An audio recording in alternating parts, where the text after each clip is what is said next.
The crack, sharp and visceral, a sound like bone snapping, tore through the otherwise tranquil afternoon air of Willow Creek.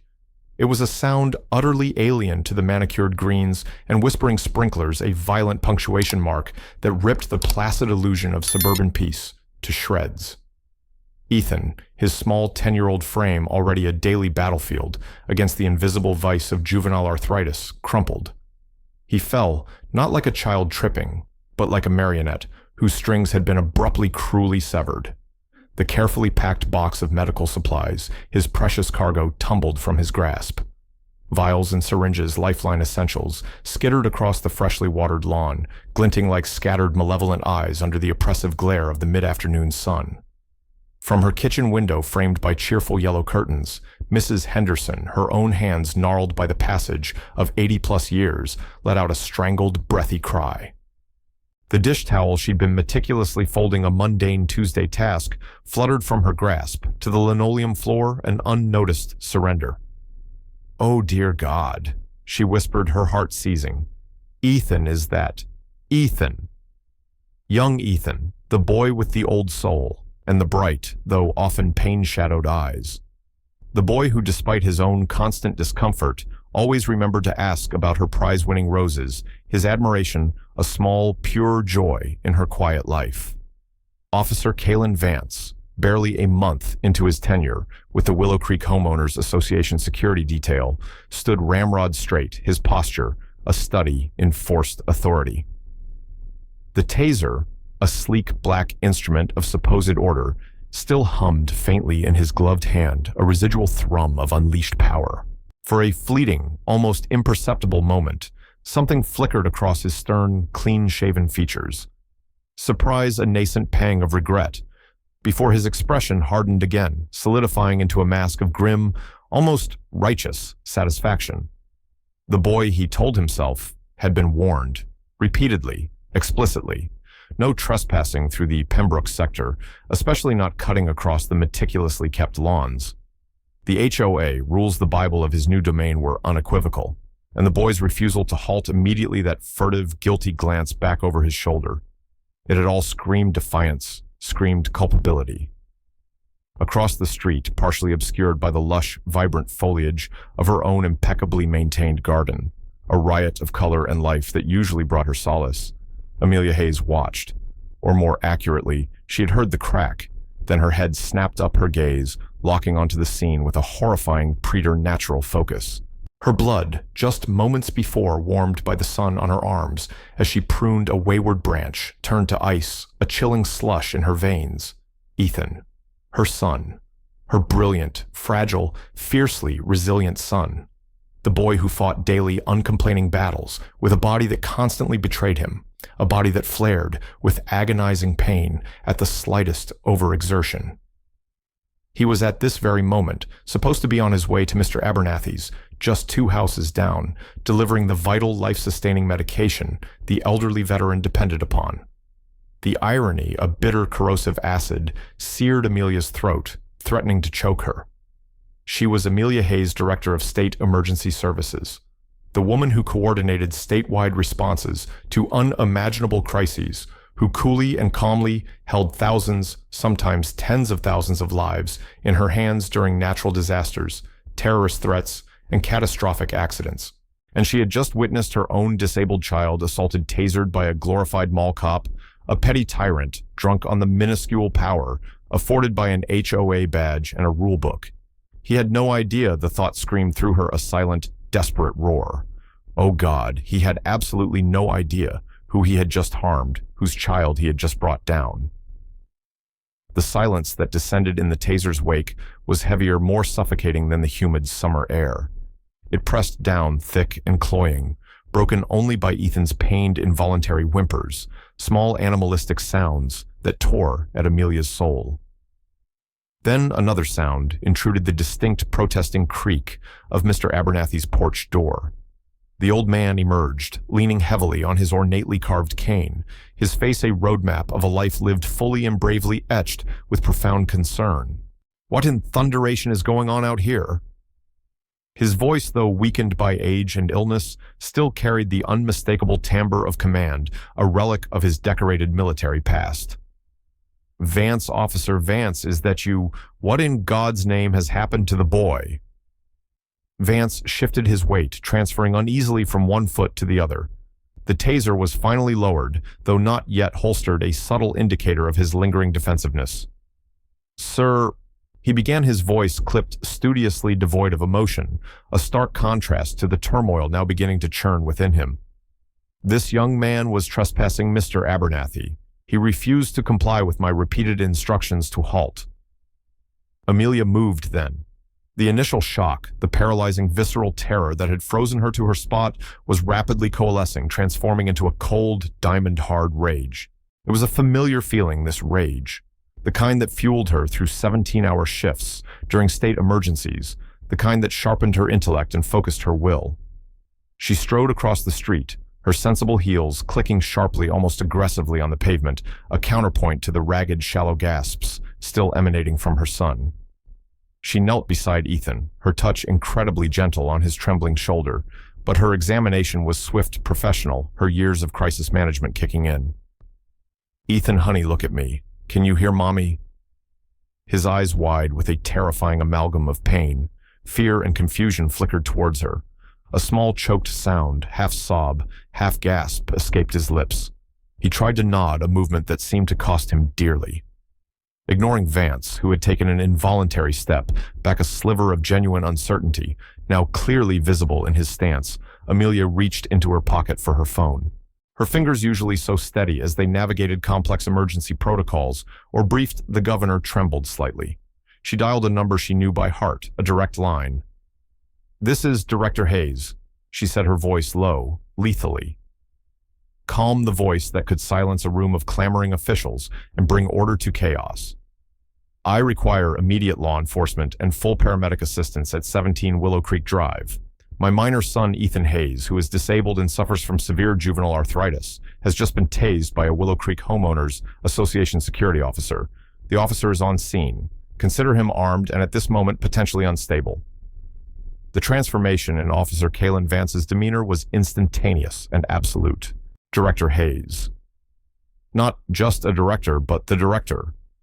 Hayes, the director of State Emergency Services.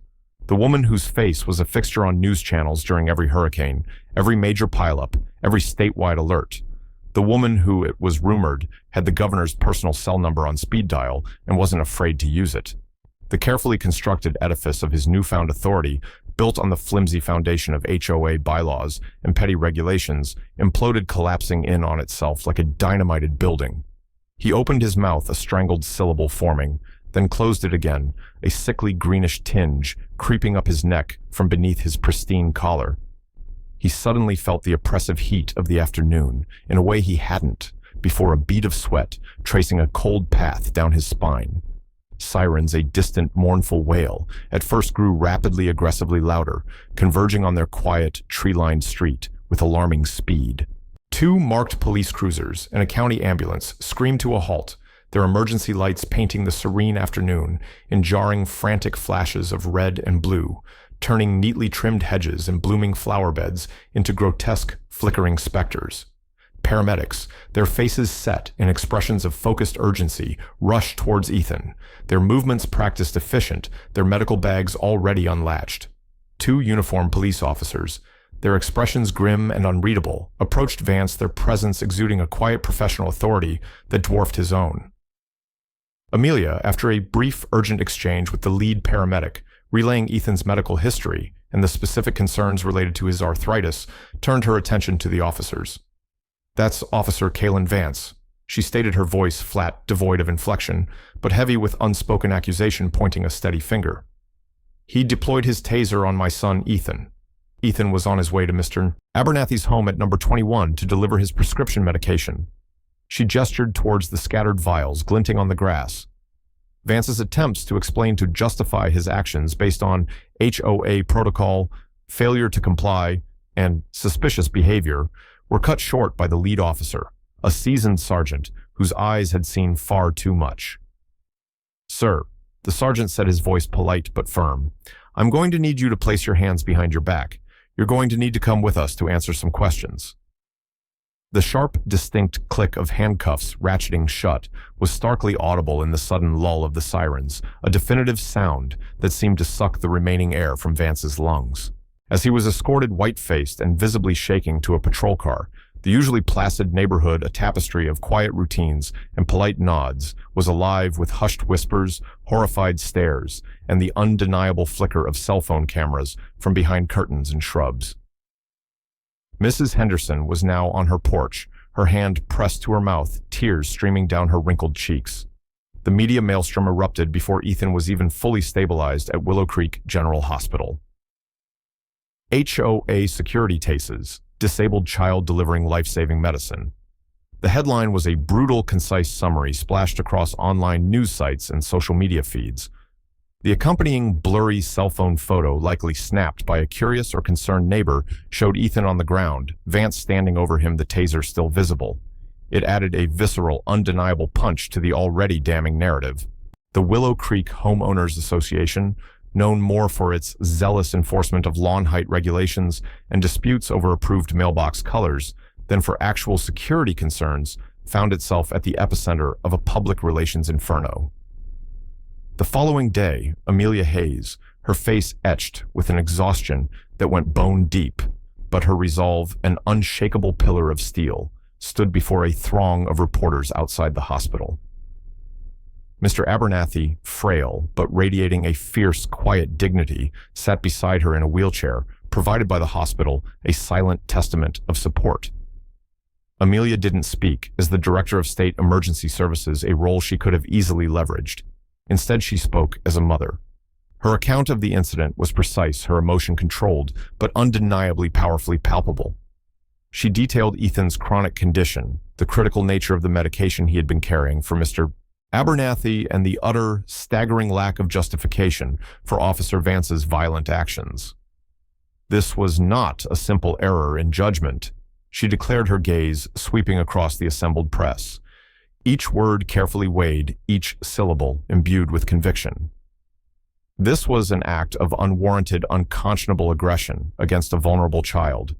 It was a grotesque abuse of phantom authority, wielded by an individual who clearly lacked the training, the temperament, and the basic human decency required for any position of trust. And it speaks to a deeper, more insidious issue within the Willow Creek Homeowners Association itself. An issue of inadequate oversight, a profound lack of accountability, and a fundamental disregard for the well-being of the residents it purports to serve. The public response was a tidal wave of indignation. Social media platforms, ignited with the hashtag #Justice for Ethan, shared tens of thousands of times within hours. Calls for Vance's immediate firing and prosecution flooded the HOA's antiquated answering machine and crashed their rarely used website. The HOA board, led by its formidable iron-willed president, Mrs. Eleanor Albright, a woman whose immaculately coiffed silver hair and steely demeanor were legendary within Willow Creek, hastily issued a terse statement. It expressed deep concern over the unfortunate incident and announced Officer Vance's immediate suspension without pay pending a thorough internal review. It was a textbook example of corporate damage control, a transparent attempt to stanch the bleeding, and it fooled absolutely no one. Amelia, however, was not merely seeking an apology or the termination of one overzealous, poorly trained security officer. The incident, as horrific as it was, had ripped the carefully cultivated veneer off the seemingly placid, idyllic community of Willow Creek, revealing something ugly, something rotten, festering underneath. As a director accustomed to dissecting systemic failures in large organizations, she recognized the patterns, the telltale signs of dysfunction. This wasn't just about Kalen Vance. It was about the environment that had empowered him, the culture that had allowed such an abuse to occur. The official police investigation into Vance's actions moved with unusual, almost startling alacrity, propelled by the immense public pressure and undoubtedly by Amelia Hayes's undeniable, though unspoken, influence. He was formally charged with aggravated assault and reckless endangerment of a minor. His defense a flimsy patchwork, claiming he was merely enforcing HOA regulations with a non-lethal deterrent, and that Ethan had acted suspiciously and failed to comply, began to crumble almost immediately under the weight of eyewitness testimony, including a detailed statement from a tearful Mrs. Henderson and a furious Mr. Abernathy, and the sheer unmitigated unreasonableness of tasing a small, clearly non-threatening child for walking across a lawn. Vance, facing serious prison time, began to show cracks in his bravado. His HOA-appointed lawyer seemed overwhelmed. Within Willow Creek, the battle lines were being drawn subtly at first, then with increasing clarity. Mrs. Albright, a woman whose reign over the HOA was characterized by an unwavering belief in stringent rules and absolute conformity, initially tried to stonewall to contain the damage. In a closed emergency board meeting, snippets of which were inevitably leaked, she portrayed Vance as a rogue element, an unfortunate anomaly, a single bad apple in an otherwise pristine barrel. She emphasized his recent hiring and lamented the impossibility of predicting such an aberration. But Amelia, working with a small but growing group of increasingly concerned and disillusioned residents, some of whom had their own minor grievances with the HOA's often arbitrary and heavy-handed enforcement, began to dig. She formally requested access to HOA meeting minutes from the past year, detailed security protocols, especially regarding use of force incident reports, and all financial records related to the newly expanded and significantly more expensive security budget that Mrs. Albright had pushed through 6 months prior, citing vague concerns about rising petty crime in surrounding areas. The first shockwave of the rising action hit when the HOA, through its newly retained and notoriously aggressive, high-powered legal team, didn't just refuse her requests, but formally accused Amelia Hayes of using her state position and public sympathy to wage a personal vendetta against the Willow Creek HOA. They selectively leaked out-of-context snippets of internal HOA communications, suggesting that the Hayes boy had been the subject of multiple trespassing complaints, conveniently omitting that these complaints were generic automated notices generated by a new perimeter sensor system near the Pembroke sector entrance, and that the warnings were vaguely worded items posted on a community bulletin board located in the clubhouse, miles from Amelia's home, a place Ethan never went. Anonymous vitriolic comments began appearing on local news websites and community forums, attacking Amelia's character, questioning her fitness as a mother, and even insinuating that Ethan was an unruly, disrespectful child whose disability was being exploited for sympathy. The second incident was more direct, more chilling. One evening, Mr. Abernathy's prize-winning rose bushes, the very ones Ethan always admired with such genuine delight, the ones Mrs. Henderson often helped him tend, were found savagely hacked to pieces, their blooms and thorny stems scattered across his lawn like casualties of a brutal skirmish. A crudely painted sign, scrawled on a piece of cardboard, lay amidst the carnage. "Mind your own business, old man, and tell your friends."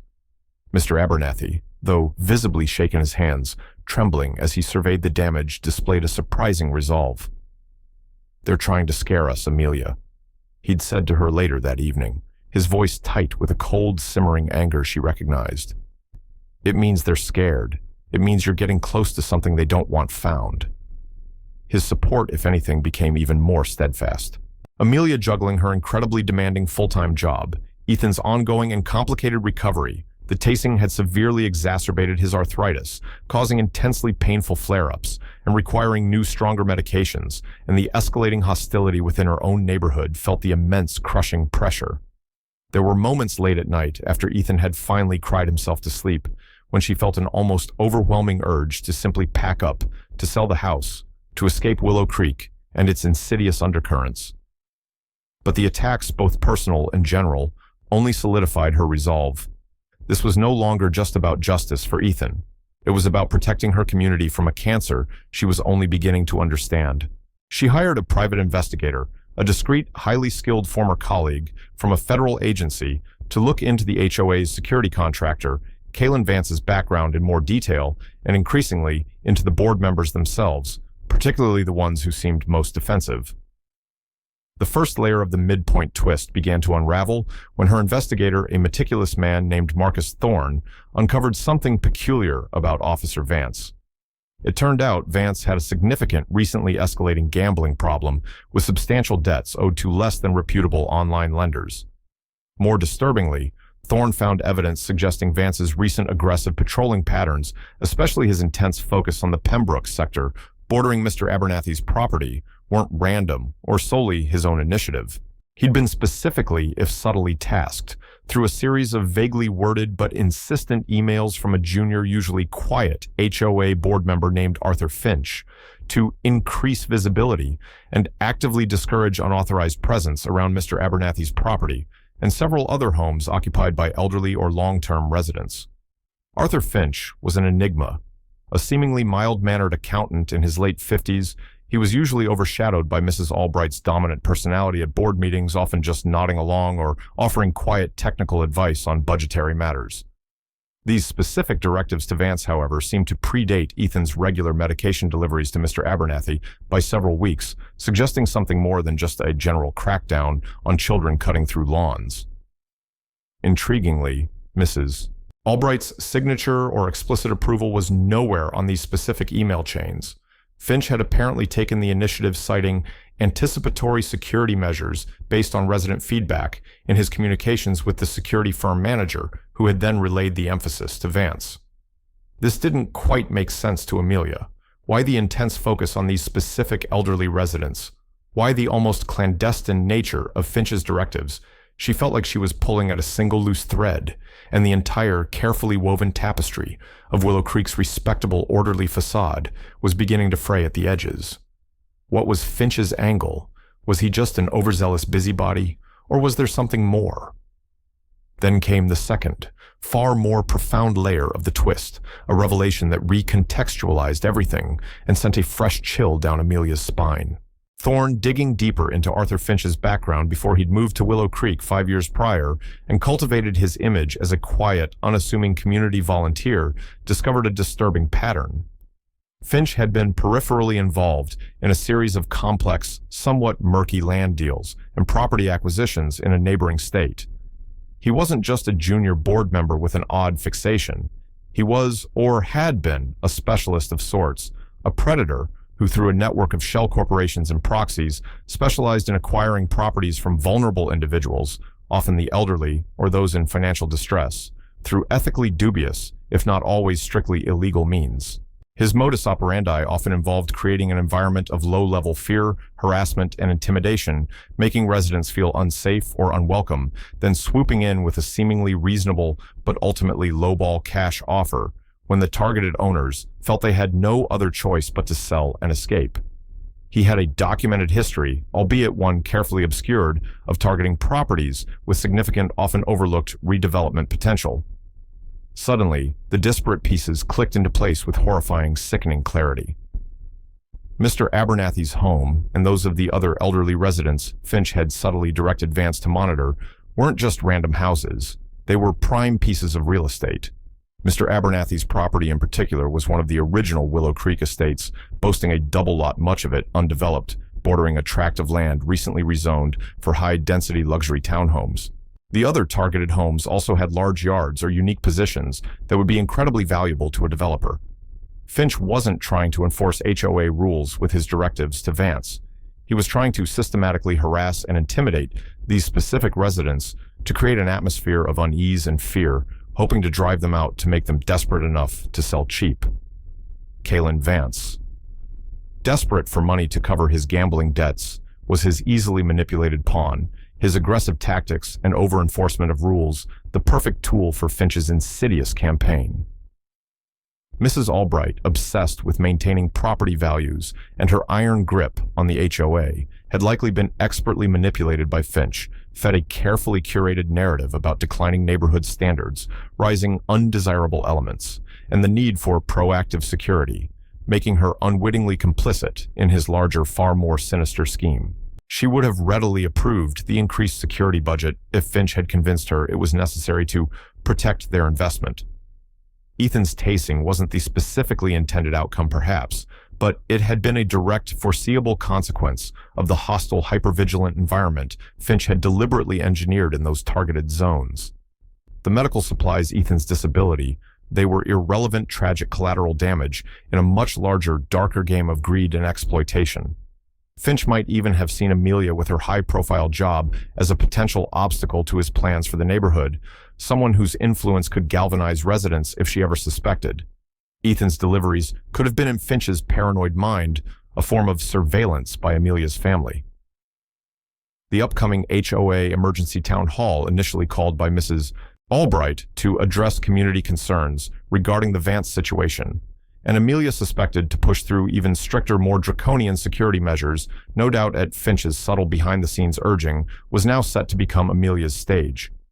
She had the evidence financial trails linking Finch to property speculation companies, copies of the emails between Finch and the security firm, Vance's now sworn and detailed deposition, which Thorne had managed to obtain after discreetly arranging for an anonymous benefactor to cover a significant portion of Vance's most pressing gambling debts in exchange for the unvarnished truth about Finch's manipulation and specific instructions. She also had corroborating, though previously unvoiced, testimony from two other elderly residents who had experienced a recent uptick in anonymous complaints and unsettling late-night prowler scares near their properties, both of which were on Finch's discreet watch list.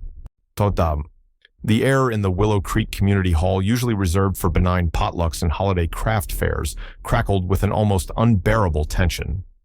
Mrs. Albright sat at the main table on the low stage, flanked by the other board members, including a visibly nervous Arthur Finch, who kept dabbing his forehead with a large damp handkerchief, despite the cool blast of the air conditioning. He avoided eye contact with everyone, his gaze fixed on the water pitcher before him. The residents filled every seat their faces, a volatile mixture of anger, confusion, lingering fear, and grim apprehension. News vans were parked discreetly outside their cameras, not permitted in the hall itself, but their presence a clear indicator of the stakes. Amelia Hayes stood at the podium not as the Director of State Emergency Services, but as Amelia Hayes, resident of 17 Willow Creek Drive, mother of Ethan Hayes' neighbor to Mr. Abernathy. She began calmly, her voice steady, but carrying to every corner of the packed room. She recounted the events of that dreadful afternoon, starting with Ethan's errand of mercy, the brutal efficiency of the tasing the terror in her son's eyes.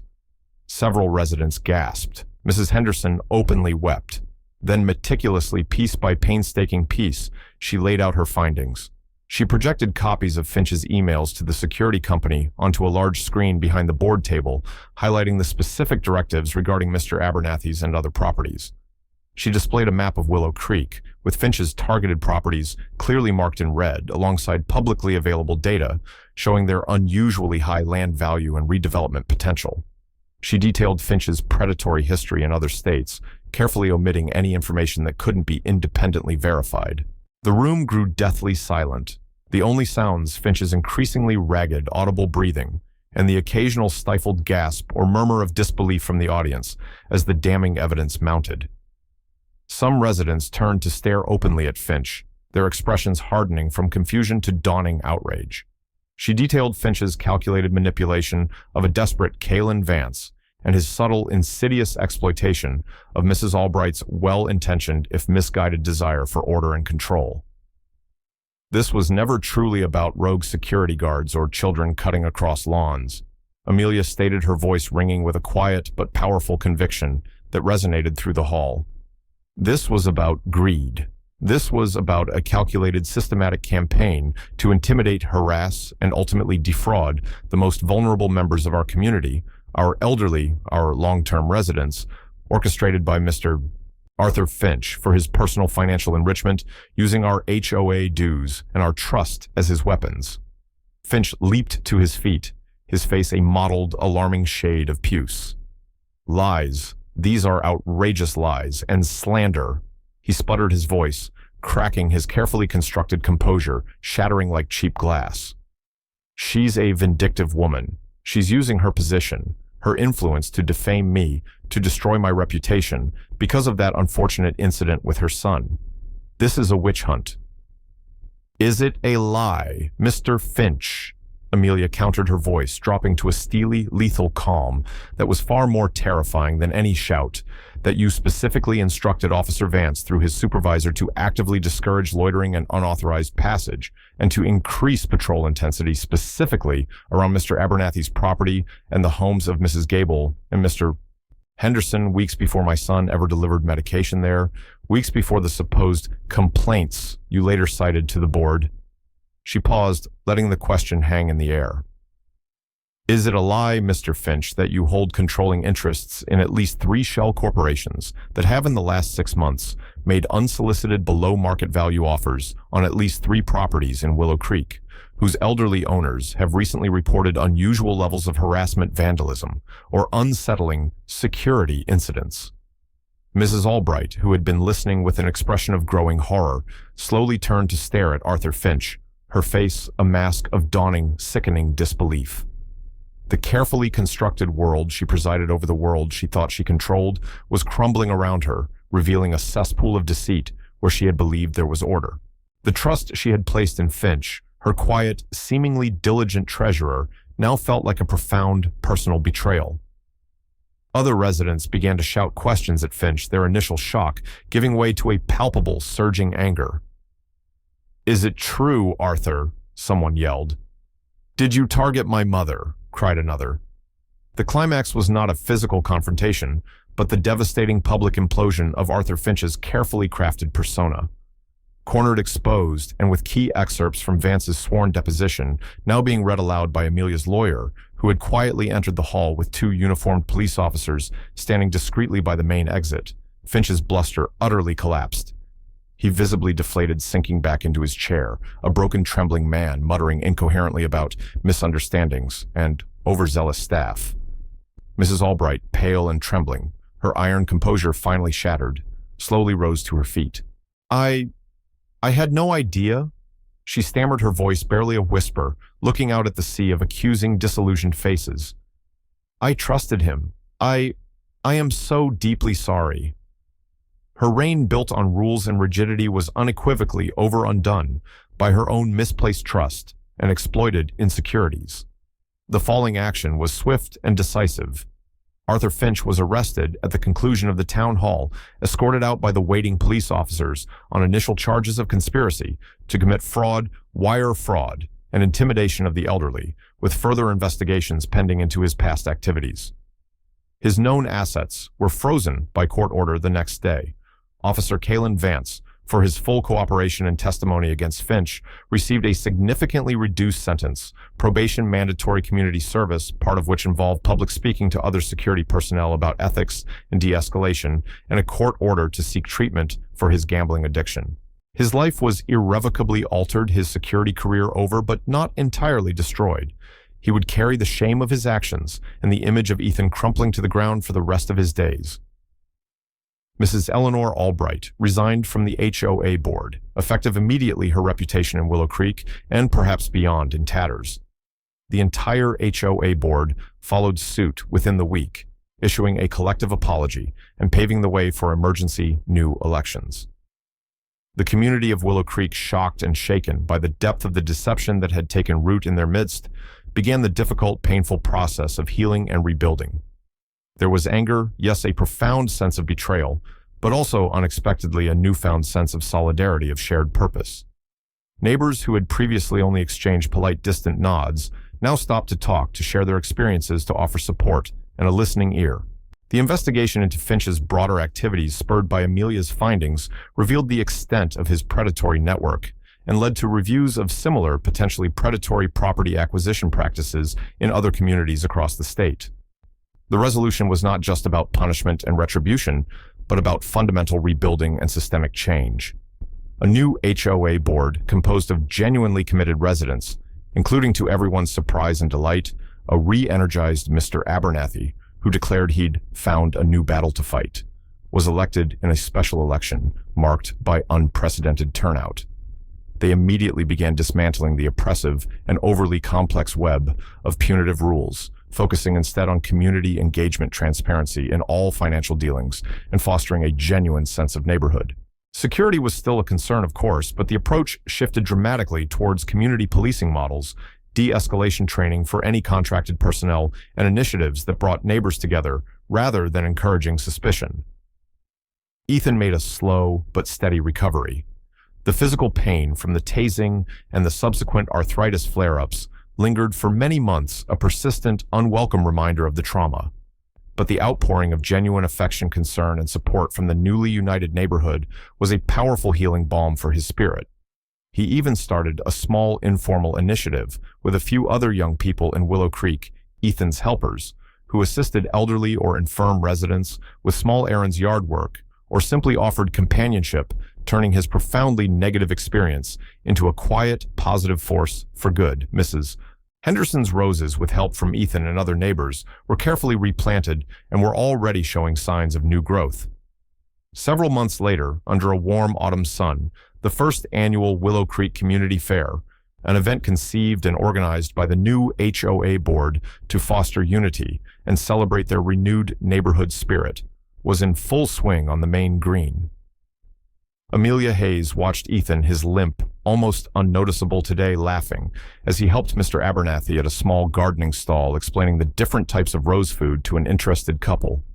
The air was filled with music, the smell of popcorn, and the vibrant sounds of children playing.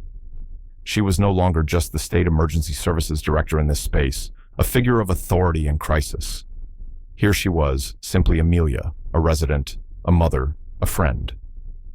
The scars of the ordeal remained for her, for Ethan, for their community, but they had not broken them. Instead, they had forged something stronger, something more resilient, something more authentic.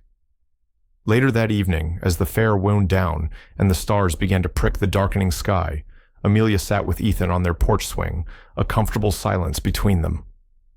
"Mom," Ethan said softly, leaning his head against her shoulder. "What Finch did, it was really bad, wasn't it?" Amelia hugged him close. "Yes, honey, it was very bad. He hurt a lot of people, not just with his actions, but by breaking their trust." "But are we okay now?" he asked, his voice small. "We are," Amelia said, kissing the top of his head. "We are, and so is Willow Creek. Sometimes, Ethan, bad things have to happen for people to wake up and see what truly matters. And then they have to work together to make things right." She looked out at the quiet streetlights twinkling in her neighbors' windows. Willow Creek was no longer just a collection of expensive houses with perfectly manicured lawns. It was a community that had faced a profound darkness and had consciously, collectively chosen light. It was a community that now understood the true meaning of vigilance, not a fearful suspicion of imaginary trespassers or unfamiliar faces, but a watchful protection against the insidious creep of greed, the abuse of power, and the corrosion of basic human trust. The sharp, sickening echo of the taser had finally truly been silenced, replaced by the vibrant, hopeful sounds of a neighborhood reborn.